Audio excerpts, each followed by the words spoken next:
अलीकडेच दिल्लीमध्ये झालेल्या अखिल भारतीय मराठी साहित्य संमेलनामध्ये रुकैया मकबूल या मुलीनं नवकार मंत्र म्हटला आणि शमीमा अख्तर हिनं महाराष्ट्र गीत जय जय महाराष्ट्र माझा हे म्हटलं आणि कार्यक्रमाच्या शेवटी तिनं पसायदान देखील म्हटलं.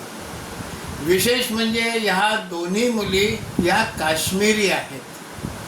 इथे एक प्रश्न आपण सगळ्यांनी स्वतःला विचारला पाहिजे की आज जर 370व कलम अस्तित्वात असतं तर या दोन काश्मीरी मुली या मंचावर येऊन त्यांनी तिथे जे काय गायलं ते गायलं असतं का? आणि मग त्यानंतर त्या काश्मीरमध्ये सुरक्षितपणे जाऊ शकल्या असत्या का? आज 370व कलम हटलेला आहे म्हणून हे शक्य झालेलं आहे, याचं विस्मरण आपण होऊन देता कामा नये.